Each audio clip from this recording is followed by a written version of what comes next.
যাদের বেশি টেনশন হয়, মন বেশি খারাপ হয়, এই কাজটা করার চেষ্টা করবেন। কোনো কারণ ছাড়া জায়নামাজটা বিছায় ডাইরেক্ট সিজদায় চলে যাবে। চোখটা বন্ধ করে শুধু আলহামদুলিল্লাহ আলহামদুলিল্লাহ আলহামদুলিল্লাহ, কোনো কারণ ছাড়া শুধু আলহামদুলিল্লাহ বলতে থাকবেন। দেখবেন কিছুক্ষণের ভিতরে আপনার ব্রেন, মন রিল্যাক্স হয়ে যাবে। অন্য জায়গায় বলে যে কাজ সেটা শেষ হয় না কেন? সিজদা এমন একটা নিয়ামত, একবার যদি প্রেমে পইড়া যান আর উঠতে ইচ্ছা করবে না। অনেক বান্দা বলে যে আল্লাহ সিজদা অবস্থায় মৃত্যু দিও, যেন আমি হাসরের ময়দানে সিজদা অবস্থায় তোমার দরবারে উঠতে পারি। আল্লাহু আকবার, আল্লাহু আকবার। সেজন্য যত সিজদা দিবেন তত কপাল দামি হবে, যত সিজদা দিবেন তত আপনার শরীর মজবুত হবে, যত সিজদা দিবেন রবের দরবারে তত আপনার ঈমানি শক্তি বেড়ে যাবে। যত সিজদা দিবেন রবের দরবারে প্রেম নিয়ে, আপনার মনের শক্তি মনোবল বেড়ে যাবে। সুবহানাল্লাহ।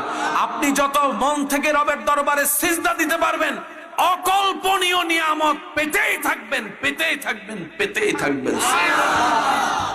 রব কখনোই কারো জিনিস বাকি রাখে, যে যদ্দুর দেয় তারে 10 ডবল আরো বাড়াই দেয়। সেজন্য যখনই আপনার কাছে মসজিদের মিনার থেকে আওয়াজ আসবে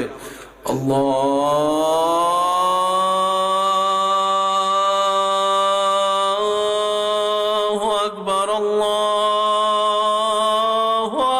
আকবার, এটাকে যেদিন মুয়াজ্জিনের আজান না ভেবে রবের ডাক মনে করতে পারবো আমরা, সেদিন থেকে দেখবেন পা অটোমেটিক মসজিদের দিকে যাচ্ছে, মসজিদের দিকে যাচ্ছে। এই এলাকায় যত কেস মামলা আছে, ভাই ভাইয়ের ভিতরে, ভাই বোনের ভিতরে, চাচা জেরার ভিতরে, আল্লাহর ওয়াস্তায় মামলাগুলো নামাই ফেলেন। এগুলাতে লস ছাড়া জুতার তলা শেষ, কালাদারি সাদা হইছে, পকেটের টাকা শেষ হয়েছে, রাতের ঘুম হারাম হইছে। আল্লাহর ওয়াস্তে বড় হলে ছেড়ে দেন আগে, যাও তুই ল। কারণ আল্লাহ আমাকে নিজে জেনে শুনে বুঝে বড় বানিয়েছেন। তার মানে বড়দের কাজ হচ্ছে বটগাছ। সুবহানাল্লাহ। বড়দের কাজ কি? বটগাছের নিচে কেউ যাই পেশাব করবো, কেউ যাই টেল মারবো, কেউ যাই কুট্টাইবো, কেউ যাই এমনে করবো। বটগাছ সবাই ছায়া দিয়ে রাখে। ছায়া, আয় আয় আয় আয়, ও আমার ভাই আয়, ও আমার বোন আয় আয় আয়। তো বড় ভাইয়ের বউ বলে তুমি সবাই উদারতা দেখাও, সবাই তো তোমারে না ঠিক পাবে ল্যাং মারে। তখন আপনি উত্তর দিবেন ও আমার স্ত্রী, তুমি আমার বউ, তার আমার ভাই বোন, আমরা এক মার পেট থেকে এসেছি। আর আমার আল্লাহ আমাকে শেষে পাঠায় নেই, প্রথমে পাঠিয়েছেন। তার মানে আমার আল্লাহ জানে বড় হওয়ার যোগ্যতা আমার ভিতর আছে বলেই আল্লাহ আমাকে বড় বানিয়েছেন। আর বড়দের কাজ হচ্ছে ছোটদের কষ্ট সয়ে যাওয়া, তাদেরকে ছাড় দেওয়া, তাদেরকে ছাড় দেওয়া।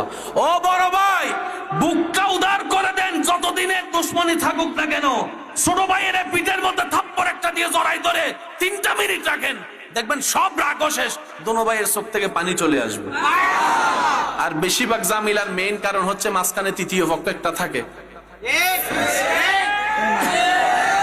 আরো জোরে বলে, ফ্যাঁস লাগাইয়া সরে যায়।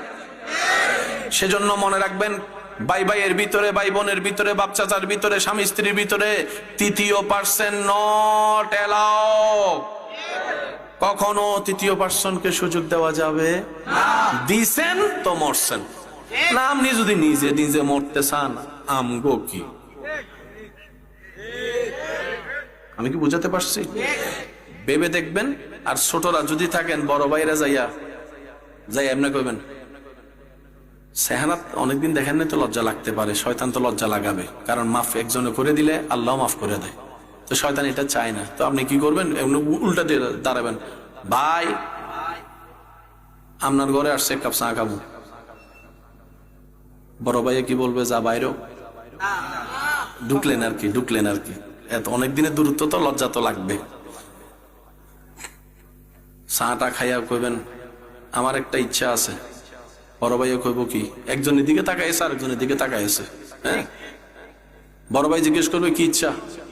কয় অনেক দিন দূরে ছিলাম আমরা, ভাই বোন দূরে যতদিন ছিলাম মা বাবা আলাদা ছিল, কবরে শান্তি পাই নাই, আমি মা বাবাকে শান্তি দিতে আসছি। কয় কেমনে? কয় ভাই তোমার পিছন থেকে একটু জড়াই ধরবো, সামনে থেকে লজ্জা লাগে, পিছন থেকে জড়াই ধরবো আমি। ধরেন ছোট ভাই হিসেবে বড় ভাইয়ের পিছনে জড়াই ধরেন, দেখি মামলা কই থাকে, আমি কই থাকে মামলা, আমি দেখি কিচ্ছু থাকতো না, কিচ্ছু থাকতো না, কিচ্ছু থাকতো না। কারণ কি, বান্দা যখন মিলতে চায় রব্বুল আলামিন রহমত দিয়ে তাদেরকে মিলাই দেয়। আপনি উপকার করবেন, থ্যাংক ইউর আশা করবেন না। আপনি যারে উপকার করবেন সে আপনারা লাথি মারবেই, এটা জেনে উপকার করবেন। কেন? আপনি বান্দার উপকার করবেন, ওই বান্দার রব আপনার উপকার করবে। বলেন সুবহানাল্লাহ।